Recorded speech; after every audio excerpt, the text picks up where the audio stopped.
हे मेरे मन यहोवा को धन्य कह और जो कुछ मुझ में है वह उसके पवित्र नाम को धन्य कहें। हे मेरे मन यहोवा को धन्य कह और उसके किसी उपकार को ना भूलना। आमीन। परमेश्वर के नाम की महिमा हो। मारनाथा, हे प्रभु जल्दी आ। आमीन। आने वाले प्रभु यीशु के नाम से आप सबको आशीषित करते हैं, स्वागत करते हैं। परमेश्वर में आशीष करें। आमीन। जैसे हमने पढ़े, हे मेरे मन यहोवा को धन्य कह और जो कुछ मुझ में है उस पवित्र नाम की धन्य कह। आमीन। यही इसके बारे में आज हम थोड़ा सा देखना चाहते हैं। आमीन। आइए प्रार्थना करें। स्वर्गीय पिता परमेश्वर, तेरे करुणामय उपस्थिति में हम आए हैं। खुदावन हम पर तरस का हमें सिखा दे राजा। पवित्र आत्मा हम में से हर कोई के ऊपर, हर किसी के ऊपर तेरी हाथ रहने पाए खुदावन, तेरा हाथ थामने पाए खुदावन। प्रभु हमें बता दे यीशु मसीह की पुनरुत्थान की सामर्थ हर एक के ऊपर उतर आने पाए। हम सामर्थ पाकर इस दुनिया की छोर तक तेरे लिए हम गवाही के रूप में खड़े होने पाए राजा। हमें आशीष कर, मदद कर। इस कोरोना के बीच में भी आप हमें खड़ा किया, हमें संभाल कर आया। तेरा लाखों लाख धन्यवाद देते हैं खुदावन। हमें आशीष कर, चला दे। प्रभु यीशु के नाम से प्रार्थना मांगते हैं खुदा। आमीन। आमीन। हालेलुया। God bless you. जैसे हम प्रार्थना के बारे में देखते हुए आए थे, आज हम कुछ ऐसी बातों को देखना चाहते हैं। प्रार्थना का समय जैसे मानिएगा, प्रभु यीशु ने कहा अपने चेलों से कम आपको 1 घंटे प्रार्थना करना चाहिए। मेरे साथ आप क्यों नहीं जागे करके प्रभु पूछते हैं। तो इसीलिए हर एक विश्वासी जिन्होंने प्रभु यीशु मसीह को ग्रहण किया उद्धारकर्ता के तौर पे, हम सब सोचते हैं और चाहते हैं मुझे कम से कम 1 घंटे तो प्रार्थना करनी चाहिए। लेकिन हम में से ज़्यादा के ज़्यादा लोग नहीं जानते हैं कैसे 1 घंटे हम क्या करेंगे करके हम सोचते हैं। वो बात अभी आप चिंता मत करिएगा। आज आप अच्छे से ध्यान से सुनिएगा, आपको पता चलेगा कैसे 1 घंटे आप परमेश्वर की उपस्थिति में मिनिमम आप बैठ सकते हैं। ठीक है, आइए देखते हैं। आज हम कुछ मॉडल के तौर पे आपके आसान से याद होना चाहिए, है ना। तो इसीलिए एक्ट्स जो अंग्रेजी लेटर है ACTS, एक्ट्स जो हम बोलते हैं हिंदी में काम या कार्य, उस अक्षर के उस हर एक लेटर से हम देखना चाहते हैं हमें 1 घंटे प्रार्थना में कैसा हम पूरा कर सकते हैं करके। तो एक्ट्स ACTS, उसका पहला जो लेटर है ए का मतलब अडोरेशन। अंग्रेजी में बोलते हैं अडोरेशन, मतलब आराधना, इबादत, परमेश्वर की स्तुति करना। आमीन। जैसे मैंने देख रही थी और क्या शब्द हैं अडोरेशन के अर्थ में करके, जब मैंने देखा तो डिक्शनरी में मैंने एक और शब्द भी पाया, प्यार। वाव, हालेलुया। अडोरेशन मतलब प्यार करके एक डिक्शनरी में मुझे शब्द मिला था। तो मतलब अडोरेशन मतलब हमें प्रार्थना कैसे शुरू करनी चाहिए, अडोरेशन के द्वारा, मतलब आराधना के द्वारा, स्तुति करते ही हमें अपनी प्रार्थना का समय को शुरू करना चाहिए। ठीक है, इसका मतलब हमें कुछ परमेश्वर के बारे में भूलना है या परमेश्वर के लिए स्तुति या गीत हमें गाना चाहिए। कैसे? जैसे हमने कहा प्यार से। कैसे? प्यार से हमें करनी चाहिए। मतलब क्या है ये अडोरेशन जब हम करते हैं या आराधना जब हम करते हैं, इसे क्यों हम करना है, क्या के लिए हम करते हैं, इसी टॉपिक को रखकर इसी अडोरेशन आराधना के बारे में तो हम घंटों भर बात कर सकते हैं। लेकिन हम जल्दी मतलब पूरा शब्दों को देखना है, इसलिए जल्दी से आपको हर एक बातों को बताना मैं चाहती हूँ। आइए हम देखते हैं अडोरेशन, आराधना करना मतलब हम क्या करते हैं जब हम परमेश्वर के लिए गीत गाते हैं, हम परमेश्वर की स्तुति करते हैं या परमेश्वर के बारे में कुछ बोलते हैं, इसका मतलब क्या है? Recognising God for who he is. हम परमेश्वर को रिकॉग्नाइज करते हैं, अंगीकार करते हैं वो कौन है करके। जैसे आप अगर आप परमेश्वर को कहते हैं परमेश्वर आप सर्वशक्तिमान है करके जब आप कहते हैं, इसका मतलब आप परमेश्वर को सर्वशक्तिमान के तौर पे रूप पे अपना जीवन में आप ग्रहण करते हैं। जब आप कहते हैं हे परमेश्वर आप तो एगोवा निस्सी करके जब आप बोलते हैं, आप परमेश्वर को एक विजय का परमेश्वर करके अपने जीवन में आप ग्रहण करते हैं। हालेलुया। अभी आपको समझ में आया होगा, है कि नहीं? तो ऐसे ही हमें परमेश्वर को, जो परमेश्वर कौन है करके मतलब जो परमेश्वर है वाक्य में, उससे हम ग्रहण करते हुए, उसे रिकॉग्नाइज करते हुए हम परमेश्वर को प्यार के द्वारा स्तुति महिमा करना ही आराधना होती है। आमीन, हालेलुया। बाइबल में देखिएगा कई ज्यादा वचन है, लेकिन श्रेष्ठ के लिए भजन में देखेंगे तो बहुत सारा वचन है जो हर एक वचन परमेश्वर की बड़ाई करती है, परमेश्वर की आराधना करती है, परमेश्वर की स्तुति करती है। उसमें से दाऊद का जो भी भजन है उसमें जरूर परमेश्वर की स्तुति वहां पर आई जाती है।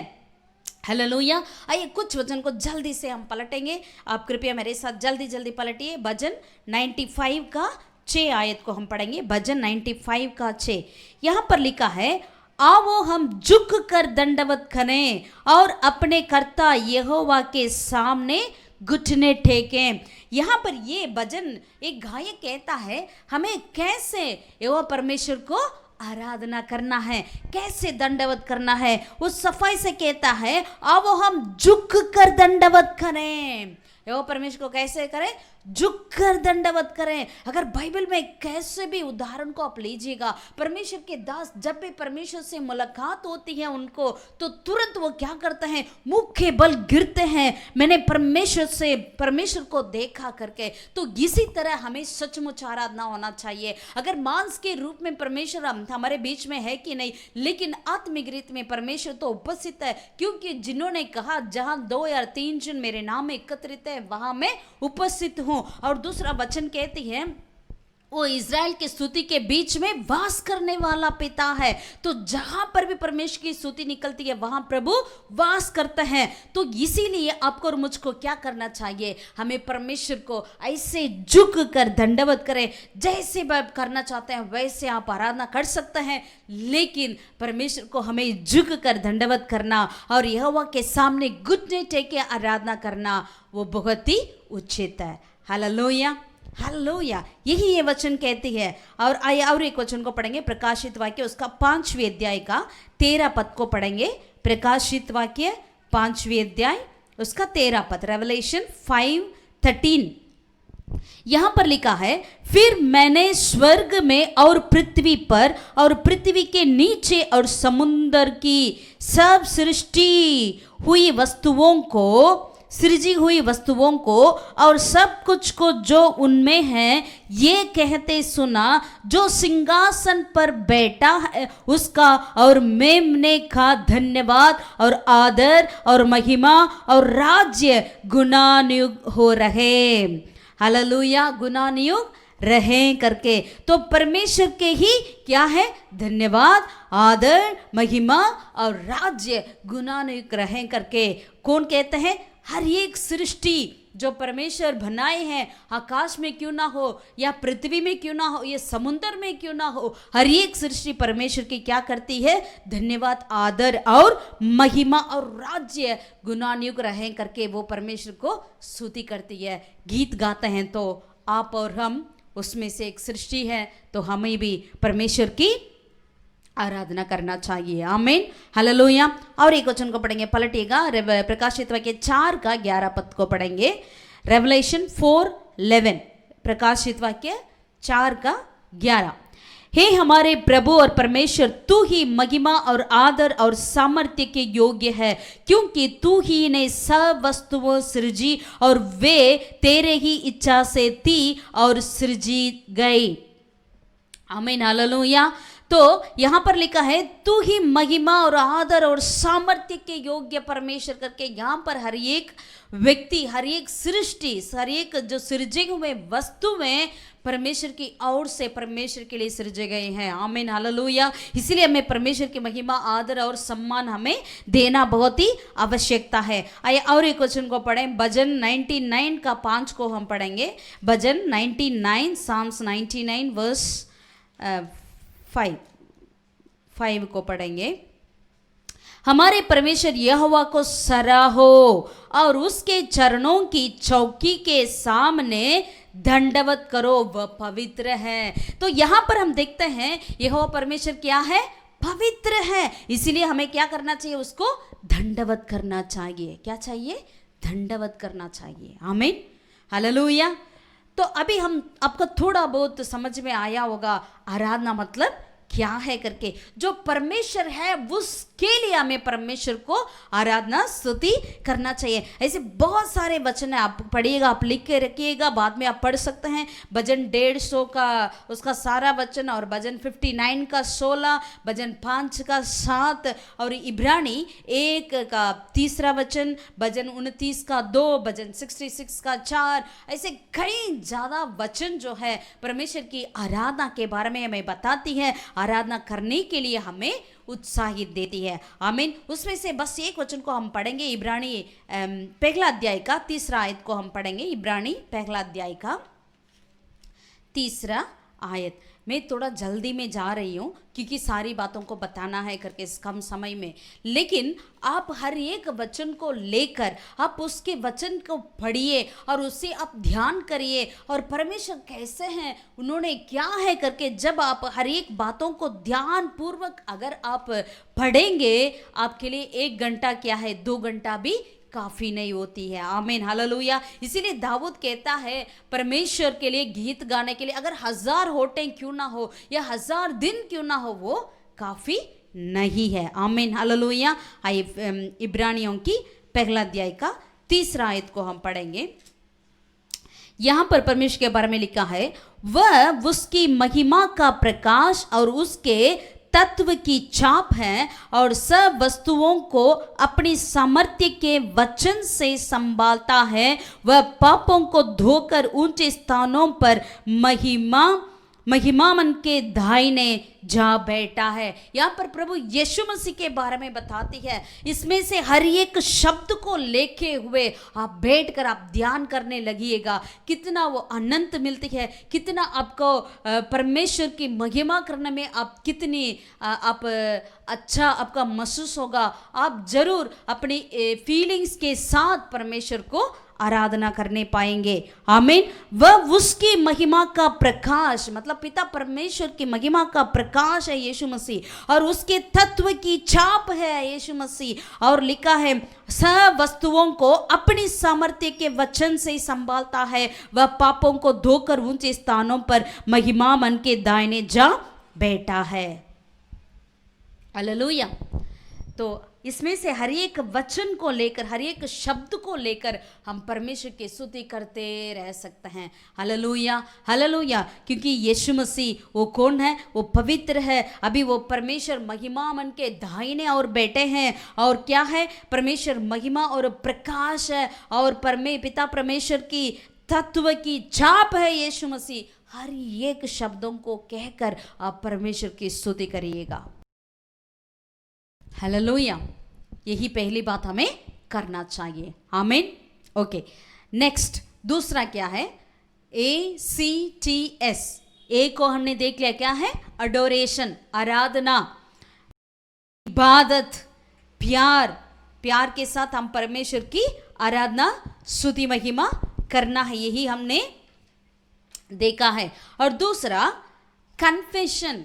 सी मतलब कन्फेशन, मतलब क्या है? पाप स्वीकरण। क्या है? पाप की स्वीकरण करना है। हमें प्रार्थना में अपनी पाप की स्वीकरण करना चाहिए। अपने पाप को हमें मान लेना चाहिए, मतलब एक्नॉलेज एंड रिपेंट पब्लिकली और प्राइवेटली ऑफ सिंस। अगर कोई से भी पाप आपके अंदर क्यों ना हो, उस पाप से हमें क्या करना चाहिए? हमें परमेश्वर की उपस्थिति में, परमेश्वर की सन्मुख में प्रार्थना के द्वारा हमें कहकर हमें क्षमा मांगनी चाहिए, पाप की स्वीकरण हमें करना चाहिए। बाइबल बहुत ही अच्छी तरह बतलाती है, जो कोई अपने पाप को छुपाता है वो जी नहीं सकता है, आमीन, लेकिन उसे ग्रहण कर उसे छोड़ देता है, उनके लिए अनंत जीवन है, आमीन। जैसे हम आराधना के बारे में बात कर रहे थे, जब अब आराधना करते हैं ऐसी आराधना होना चाहिए जिस तरह से मेरी ने किया है, मरियम जो कर रही थी जब यीशु मसीह उस घर पर बैठे हुए थे, सिमोन के घर पर, वहां पर इन्होंने आई और क्या कि इन्होंने अपने कुप्पी को, जो बहुमूल्य इत्र रखा, कुप्पी को उसने तोड़ी और उस बहुमूल्य इत्र से प्रभु यीशु मसीह को आराधना किया है, हालेलुया। तो इसीलिए आप और हम, हमारे जो अंदर जो उत्तम चीज है हमारे पास, उसके द्वारा परमेश्वर की आराधना करनी चाहिए, हालेलुया, हालेलुया। वो आराधना कैसी आराधना होती है पता है? वो आराधना, प्रभु, सारे लोग तो दूसरा कुछ सोच रहे थे, लेकिन प्रभु ने कहा ये तो मेरी मृत्यु की और के लिए ये सारी कुछ कर रही है करके, मतलब it was a prophetic Adoration. ये कुछ भविष्य क्या बोलेंगे, एक भविष्यवाणी वहां पर वो कर रही है, भविष्यवाणी का एक आराधना वहां पर वो कर रही थी मेरी ने, अनजान में, हालेलुया। इसलिए आप और जब हम परमेश्वर की आराधना करते हैं अनजान में, हम we can do the prophetic anointing, prophetic adoration towards God, आमीन। हम एक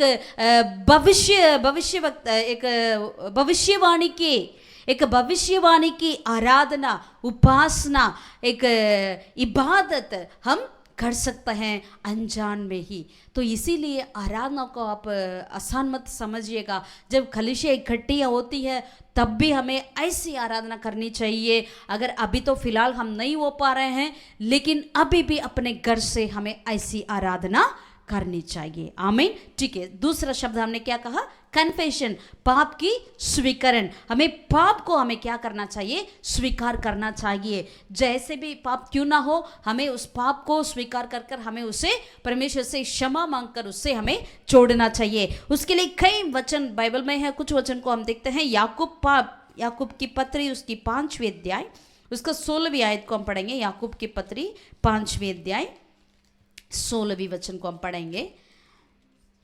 यहां लिखा है याकूब 5 का, जेम्स 5:16, इसलिए तुम आपस में एक दूसरे के सामने अपने अपने पापों को मान लो और एक दूसरे के लिए प्रार्थना करो जिससे चंगा हो जाओ। तो यहाँ पर लिखा है एक दूसरे की पाप को मान लो। हमें पाप की स्वीकरण करना चाहिए। जब भी हम प्रार्थना के लिए इकट्ठे होते हैं तो जरूर हमें एक दूसरे की पाप को स्वीकरण करना आवश्यकता है और उनके लिए हमें प्रार्थना करनी चाहिए। और यूहन्ना का पहला अध्याय का 9 पद को, यूहन्ना की पहला पत्री उसकी पहला अध्याय उसका 9 पद को भी हम पढ़ेंगे। 1 जॉन चैप्टर 1 एंड वर्स 9। यहाँ पर यूहन्ना क्या कहते हैं पाप के बारे में?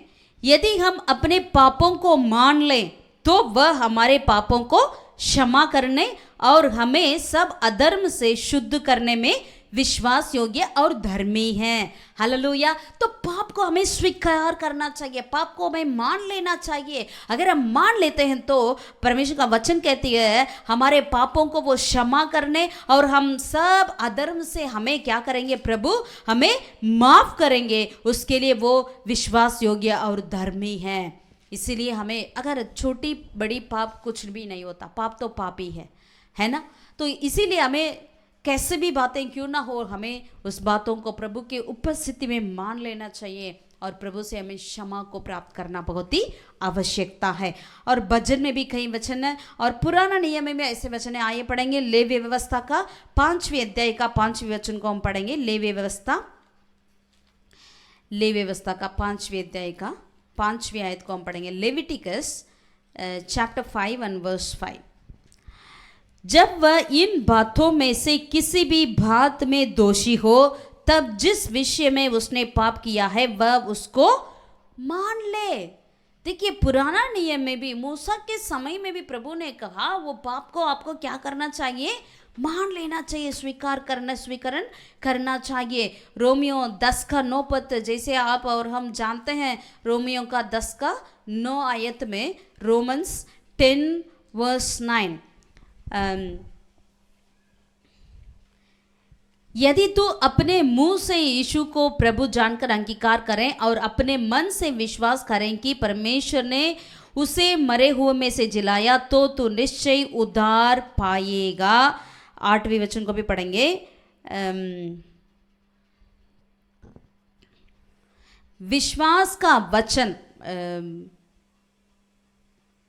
क्योंकि धार्मिकता के लिए मन से विश्वास किया जाता है। 10वीं पद को हम पढ़ेंगे। क्योंकि धार्मिकता के लिए मन से विश्वास किया जाता है और उद्धार के लिए मुंह से अंगीकार किया जाता है। तो हमें पाप की अंगीकार करेंगे तो इसका मतलब क्या है, हमें अपने मुंह से अंगीकार करेंगे तो हम उद्धार पाएंगे।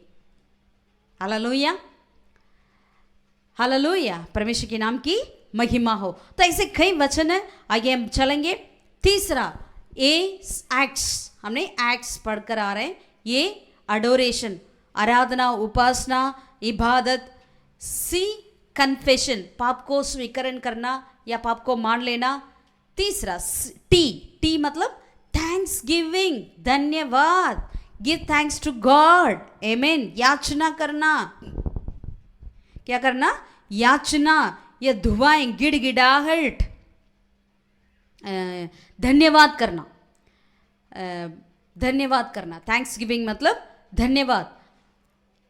धन्यवाद करना परमेश्वर को। कैसे धन्यवाद करेंगे, आइए एक वचन को पढ़ेंगे। पहला इदिगास का 16वीं अध्याय का 34। पहला इदिगास, फर्स्ट क्रॉनिकल्स 16:34। First chronicles 16:34।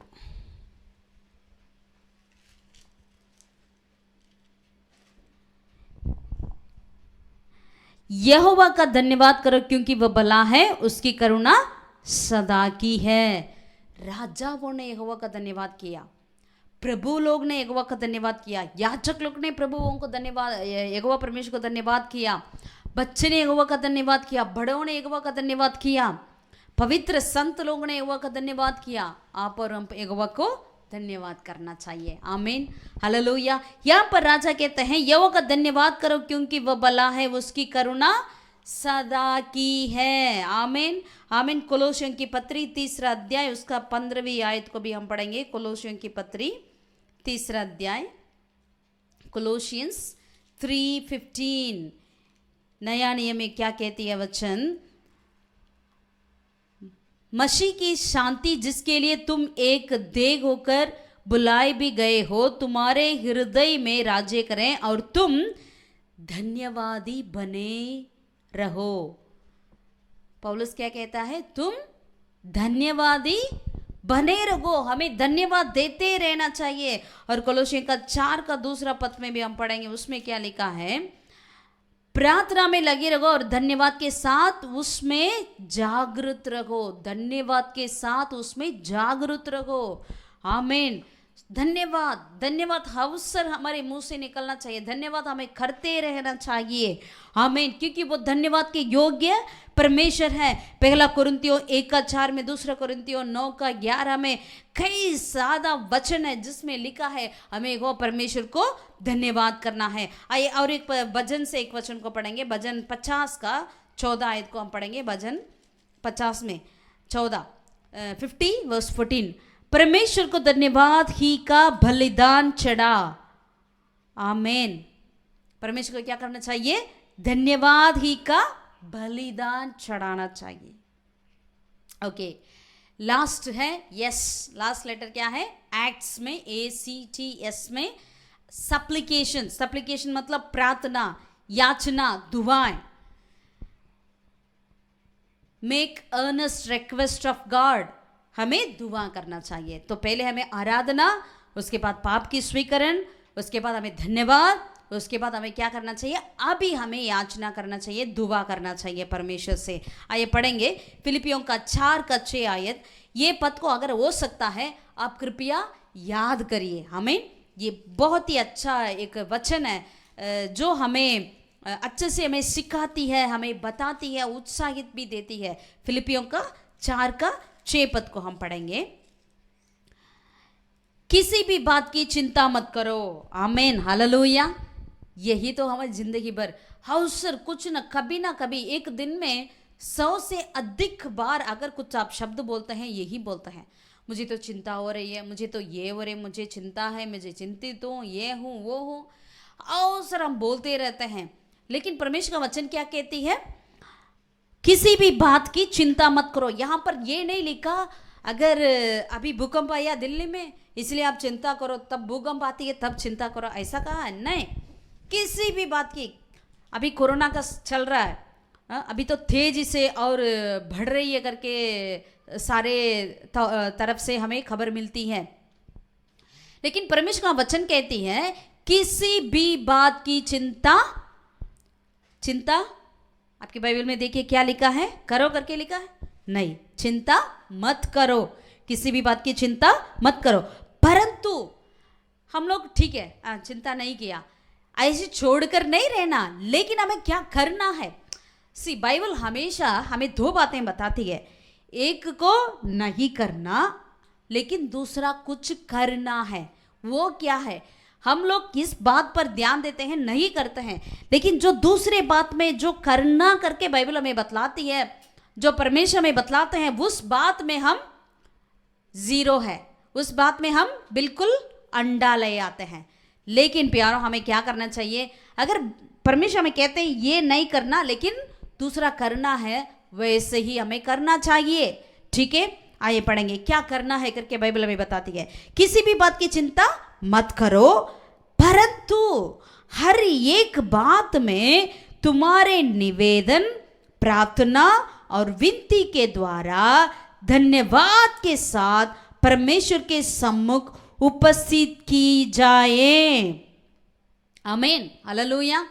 हमें चिंता नहीं करना, लेकिन जो भी बात आपको चिंता करने के लिए आती है, ये कोरोना क्यों ना हो, या भूकंप क्यों ना हो, या अभी मुंबई का बाढ़ या तूफान क्यों ना हो, हर एक बातों को हमें क्या करना चाहिए, परमेश्वर की उपस्थिति में निवेदन, प्रार्थना और विनती के द्वारा धन्यवाद के साथ हमें उपस्थित रखना चाहिए, परमेश्वर की उपस्थिति में रखना चाहिए। हालेलुया, कितना अच्छा है ना। तो हम तो यही तो चाहते हैं, हम चाहते हैं अरे ये दुख को, ये चिंता को मैं कहीं किसी के पास छोड़ना चाहता हूँ। आप तुरंत आप अच्छी बात है, आप छोड़ सकते हैं परमेश्वर की उपस्थिति में। हालेलुया, परमेश्वर यही कह रहे हैं, तो आप मेरे पास छोड़ दो। हे बोझ से दबे हुए लोग सारे मेरे पास आओ, मैं तुम्हें विश्राम दूंगा, मैं अपनी सारे बोझ को मेरे ऊपर ले लूंगा, अपना बोझ प्रभु पर डालो। आमीन। एक ऐसे डाल पाते हैं, यही है प्रार्थना, यहीं पर आती है याचना, यहीं पर आती है दुआ। आमीन, हालेलुया। दुआ के द्वारा हम परमेश्वर की उपस्थिति में हर एक चिंतित बातों को, हर एक बात, जो बातें आपको चिंता करती है, उस सारी बातों को हम रख सकते हैं, रखना है, यही बाइबल हमें बतलाती है। आमीन। 1 तिमोथी 2 अध्याय का 1 आयत में हम पढ़ते हैं, क्या पढ़ते हैं, हर एक मनुष्य के लिए प्रार्थना विनती किया करो। हर एक, क्योंकि अपने अधिकारियों के लिए, अपने राजाओं के लिए प्रार्थना करो, क्योंकि हम शांति से जीवन बिताना है। इफिसियों की पत्री 6 अध्याय 18 आयत में निरंतर प्रार्थना करो। भजन 86 का 6 में भी प्रार्थना, 143 का 1 अध्याय 1 वचन में, यिर्मयाह 36:7, भजन 6 का 7, हर वचन में हमें प्रार्थना करने के लिए उत्साहित देते हैं। आमीन, हालेलुया। प्यारों, मसीह ने हमें कैसा भी जीवन बिताव करके छोड़ने के लिए नहीं चाहते हैं, या आधी रास्ते में छोड़ना नहीं चाहते हैं, वो हमें अनंत काल तक ले जाएंगे। इसके लिए हमें क्या फॉलो करना चाहिए, ये सारी बातों को। पहला हमें परमेश्वर की आराधना करना चाहिए, इबादत करना चाहिए, और दूसरा परमेश्वर की उपस्थिति में हम अपने पाप को स्वीकार करना चाहिए, मान लेना चाहिए, और तीसरा धन्यवाद, और चौथा दुआ मतलब प्रार्थना करना चाहिए। यही है ACTS, adoration, confession, thanksgiving, supplication. God bless you.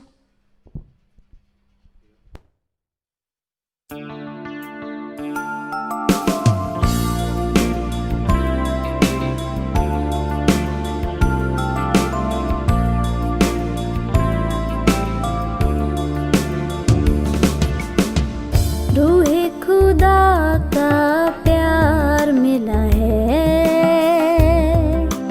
यीशु का लहू मुझे छू गया है। रूहे खुदा का प्यार मिला है, यीशु का लहू मुझे छू गया है, छू गया, छू गया है। यीशु का लहू गया मुझे छू, यीशु का लहू गया मुझे छू। रूहे खुदा का प्यार मिला है, यीशु का लहू मुझे छू गया है। रूहे खुदा का प्यार मिला है, यीशु का लहू मुझे छू गया है।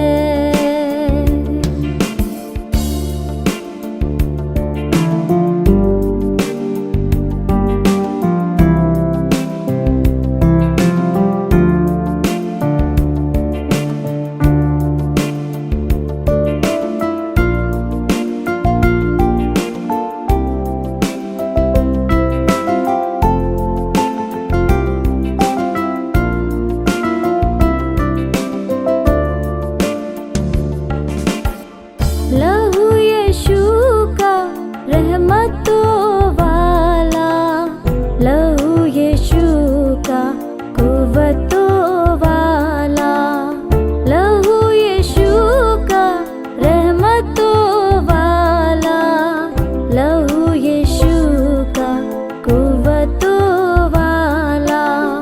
गिरते हुओं को लहू ने संभाला, तारीकियों ने किया है उजाला। गिरते हुओं को लहू ने संभाला, तारीकियों ने किया है उजाला। ऐसा है लहू यीशु का लहू, सारी बरकतें देता है लहू, देता है लहू। रूहे खुदा का प्यार मिला है, यीशु का लहू मुझे छू गया है। रूहे खुदा का प्यार मिला है, यीशु का लहू मुझे छू